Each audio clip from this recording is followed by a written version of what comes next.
बहुत समय पहले तक्षशिला के गुरुकुल में एक साधारण सा दिखने वाला लेकिन असाधारण बुद्धि वाला आचार्य रहता था। शरीर से दुबला, चेहरे पर क्रोध की रेखाएं, आंखों में आग और वाणी में तलवार जैसी धार। लोग उसे चाणक्य कहते थे। कहते हैं चाणक्य कभी मीठा नहीं बोलते थे, क्योंकि वे जानते थे मीठी बात अक्सर धोखा होती है और कड़वी बात अक्सर सत्य। एक दिन गुरुकुल में दूर दूर से आए शिष्य बैठे थे। कोई राजा बनने का सपना देख रहा था, कोई धन, कोई सम्मान और कोई केवल सुख चाहता था। तभी चाणक्य ने बिना भूमिका के कहना शुरू किया, जो मनुष्य सत्य सुनने की शक्ति नहीं रखता, वह जीवन में सत्य जीतने की शक्ति भी नहीं रखता। शिष्य चौंक गए। चाणक्य बोले, आज मैं तुम्हें नीति नहीं, जीवन के कड़वे सच सुनाऊंगा। अगर सह सको तो रहना, नहीं तो अभी चले जाओ। कोई नहीं उठा। तब चाणक्य ने पहला कड़वा सच बोला। पहला सच, गरीब वही नहीं होता जिसके पास धन नहीं होता, गरीब वह होता है जिसके पास धैर्य नहीं होता। उन्होंने एक शिष्य की ओर देखा और बोले, जो आज ही अमीर बनना चाहता है वह कल भिखारी बनता है। अधीर व्यक्ति भाग्य को दोष देता है और धैर्यवान व्यक्ति भाग्य को बदल देता है। फिर उन्होंने दूसरा सच कहा। दूसरा सच, जो व्यक्ति सबको खुश रखने की कोशिश करता है वह अंत में स्वयं को खो देता है।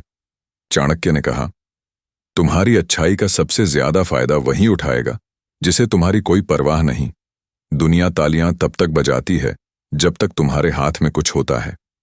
गुरुकुल में सन्नाटा छा गया। फिर चाणक्य आगे बढ़े। तीसरा कड़वा सच, रिश्ते भावनाओं से नहीं, स्वार्थ से चलते हैं। उन्होंने कहा, जब तक तुम उपयोगी हो तब तक तुम अपने हो। जिस दिन तुम कमजोर पड़े उसी दिन सच्चे और झूठे रिश्तों का अंतर समझ में आ जाता है। एक शिष्य ने डरते डरते पूछा, आचार्य, क्या प्रेम भी स्वार्थ है?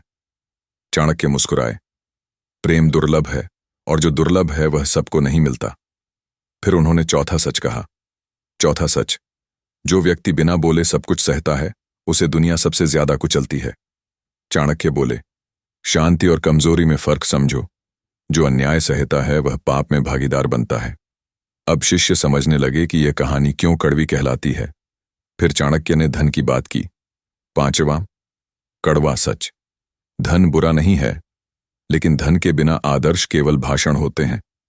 उन्होंने कहा, भूखा व्यक्ति नीति नहीं सुनता, इसलिए पहले अपने जीवन को सक्षम बनाओ, फिर आदर्शों की बात करो।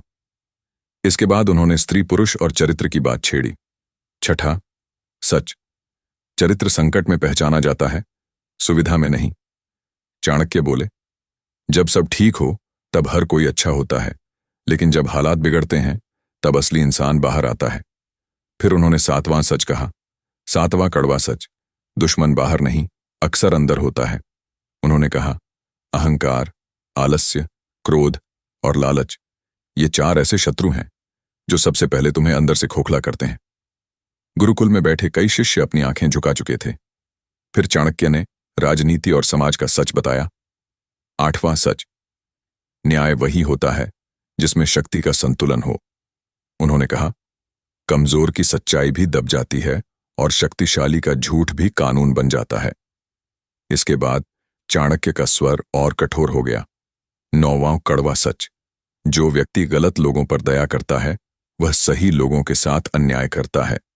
उन्होंने कहा, हर जगह क्षमा करना महानता नहीं, कभी कभी यह मूर्खता होती है। अब अंतिम और सबसे कड़वा सच आया, 10वां सच, यह संसार तुम्हें नहीं बदलेगा, तुम्हें स्वयं को बदलना होगा। चाणक्य बोले, जो व्यक्ति हालात को दोष देता है वह जीवन भर रोता है, और जो व्यक्ति स्वयं को बदलता है वही इतिहास बनाता है। इतना कहकर चाणक्य उठे और जाने लगे। एक शिष्य ने पूछा, आचार्य, क्या जीवन में सुख नहीं है? चाणक्य रुके, पलटे और कहा, सुख सत्य स्वीकार करने से आता है, भ्रम में जीने से नहीं। और वे चले गए। उस दिन गुरुकुल में कोई उत्सव नहीं था, लेकिन कई जन्मों की नींद टूट चुकी थी, क्योंकि चाणक्य की नीति ने यह सिखा दिया था, जो सच कड़वा लगता है वही सच जीवन बचाता है।